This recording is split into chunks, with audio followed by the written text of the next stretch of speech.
Okay, some of the dependent variables we use, ratings of status. This is just an item from the ISSP, the International Social Survey Program. Very long word. Basically, we just ask the respondents in the survey to rate the person with whom they're being presented on a scale from 1 to 10. 10 is top of society, 0 is bottom. They also rate people on a social class scale, 1 to 6. And the idea is just to both have sort of a metric representation of relative social rank and something that has labels on it. People might respond differently. It turns out they don't. So there's both a cardinal and a categorical scale. And also, I'm going to get back to that towards the end. We did the same trick as I asked you guys. So the first thing, you get the description of the person.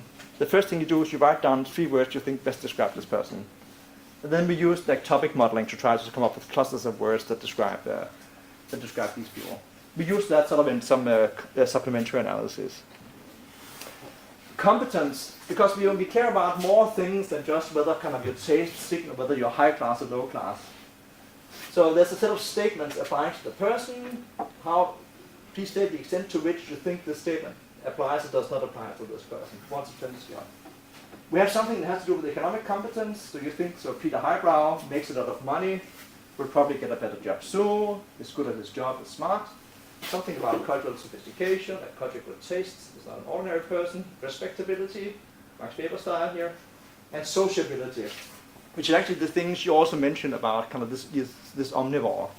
Is this person like fun, social, has many friends, is liked by others, has the same interests as me, and would be fun to talk to at a party? It turns out that's quite important actually. So there are certain people we just don't want to talk to at a party, right? Okay, so the first result I'm going to present is whether cultural tastes affect perception of status. That is the social rank and social class, right? And here are some results. What we have here is a comparison of the highbrow versus lowbrow tastes, holding everything else constant. Social rank, 1 to 10. Social class versus the lowbrow omnivore. That is the super consistent across the two experiments is that there's a positive effect, as expected, of highbrow taste versus lowbrow taste on perceptions of social rank and social class. So it turns out when you have everything else constant, but then you vary the taste, the ratings go up by about 1 point on this 1 to 10 scale. Right? So as Bourdieu and others would sort of surmise that having highbrow taste clearly creates the signal of having higher social rank, or being higher in the social hierarchy. So these differences translate into something that's like 0.7 to 0.9 of a standard deviation, the distribution of each of these variables. So it is, depending on how you interpret things, it's a bit. Right. I'm going to have some explicit comparisons later. The next one is the comparison between the omnivore and the lowbrow univore. We get sort of eerily similar results in both experiments. Also around 1 point on this scale and a bit less on this scale. Again, having these diverse tastes, liking both opera and techno music, leads to more favorable perceptions of your social rank and social class. It's about in the same range when you standardize, look at standard deviations. So again, going back to this conference saying like, who is right? Both are right, which is a very diplomatic answer to sort of, bring to a conference, You can also, sometimes you try to kill theories, that's not the point here. This is a very sort of mellow project, so making everybody happy. That's how the results turn out anyway, so sometimes you get lucky, right? Then you can ask, so these differences about like 1 point on some arbitrary scale of 1 to 10. Is that a lot or is it not? Right. We did some other vignettes in which we hold tastes, highbrow tastes in this case, constant, and then we vary some other attributes, status characteristics. So we vary gender, occupation, and ethnic minority status, right? So if you compare a vignette that has highbrow taste, but who is a medical doctor instead of a journalist, you get rated about 1.3 points, 3 points higher on the scale of social rank. So clearly, like being a doctor is a signal of high status, right? Ethnic minority status versus majority status, about 0.6 points on this scale, right? Exactly the same results if we hold omnivorous taste constant, they're very the same thing. Interesting, gender doesn't matter. And what does that mean? So the effects I showed you before were about like 1 point on this scale. So when we compare the effect of taste, you have highbrow taste versus lowbrow taste, that difference in the effect on perceptions is about the same as moving from sort of a middle status job to a high status job, or changing the ethnic background of a person. Again, that's something. We have done a follow-up project that uses something called pair conjoint experiments, in which we can do this in a more sort of sophisticated way, and we get exactly the same results also. So this is the vignette experiments are a little less technically sophisticated, but I can assure you we get the same results if you also do it in a different way. So my interpretation of that would be sort of the effect of tastes are non-trivial, kind of whatever academic word you come up with, trying to convince others that this actually matters, right, somehow. Okay. But the point we also want to make is, and I think Bourdieu would agree, that actually distinction is about so much more than just saying, I'm high class. These subtle sort of translation into, oh, you're sort of sophisticated, you know. This might make you do better in a job interview, going to the bank, you know, you want a mortgage for your new house, or, you know, social interactions with people, that sort of thing. So actually we want to look at these different dimensions of competence, so economic competence, cultural sophistication, respectability, and sociability. Okay. We do the same trick again. We compare highbrow, lowbrow first, and then omnivore versus lowbrow univore. And here are the results for highbrow versus lowbrow. Okay.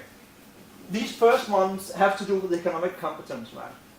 That is whether this person makes a lot of money, you know, will get a better job soon, good at job, and smart. And we get positive effects on most things. There's a few exceptions here across these experiments. But sort of the general impression is that for most of these outcomes, we also get a positive effect, right? So again, you know, having highbrow taste translate credibly into more favorable perceptions of that you're good at your job. Like you make a lot of money. So if you're sitting in a job interview, oh, okay, I probably want to hire you. Maybe. The second one is cultural sophistication. We had 3 indicators you can see here, all positive in both experiments. Perhaps not surprising, because cultural taste is kind of the clearest signal of cultural sophistication you can get. So it is unsurprising that it also has a positive effect. But not only on sort of how sophisticated you are, also whether you have sort of good taste is a bit more sort of, you know, subtle in some regard, and you're certainly not ordinary. Okay. Third dimension is respectability. We only get only one of the indicators, whether this person is respected by others, positive and significant, that's the only one. So trustworthiness and whether you're a good leader, we don't find anything there. So in some regard, you know, being like a posh person, it makes you sort of somewhat more respectable, but maybe not as a better boss. You could think about it like that. Then we have these different indicators of sociability, and we find basically nothing. So having highbrow taste does not seem to translate into a more favorable perception of sort of, you know, being somebody you want to hang around with. There is one significant negative effect in the first experiment, so kind of the highbrow person is less fun. You can sort of imagine why that might be the case, right? Okay, but there's no clear sort of information value in that comparison with regard to sociability, right? Okay. So, I mean, in some regard, as expected, so the distinction between highbrow and lowbrow culture has to do with how you come across as being economically competent culturally. So again, it's sort of I keep thinking about sort of Downton Abbey thing, you know, that sort of thing. I don't know what you guys are into, but that's kind of the way I think about it. Kind of an old world way of thinking about distinction. Right. So what happens when we do the same trick again, but now we compare the omnivore versus the lowbrow univore, right? It looks same but different. The first one has to do with economic competence. Again, we also get some positive effect on economic competence, especially in the second experiment. You can see they're all significant there, right? So again, having these diverse tastes also sort of makes you seem sort of more economically competent. Yes? Just one question. I'm trying to understand yes. the methods. So you vary the universe tastes. So it's not always Slager music. It is, in this case, all of these comparisons are with the lowbrow univore. And the lowbrow univore is always Slager music, or do you have different kinds of? We don't have different kinds of Slager so music. No, not in this one. Okay. Yeah. We actually, a different project, yeah. Data collection stuff next week. Excellent question, thank you. Okay. Second dimension is this cultural stuff. Again, a positive effect. And so having more broader, diverse tastes actually also translate into more favorable perceptions that your culture, not that you're less ordinary, interestingly. We have some follow-up that suggests that it's actually the highbrow signal in the omnivore's taste profile that actually makes the difference. Yeah. So just if you're being told that somebody likes opera, that's enough to sort of move you up a bit here. But that's interesting in its own right also. Okay, respectability is the same one as we saw before. It's about whether you're respected by others. Interesting, so you get a negative effect in the first experiment of being trusted and a good leader. So maybe Anne I showed you before, but like the three-course dinner, the hot dog. Maybe not a good leader, maybe not trusted, maybe not somebody you want as your boss, but then again you get hot dogs, maybe. That's nice. And then the last interesting bit is when we do these comparisons on the sociability dimensions, which we have these different indicators. So we get sort of consistently positive effects here also.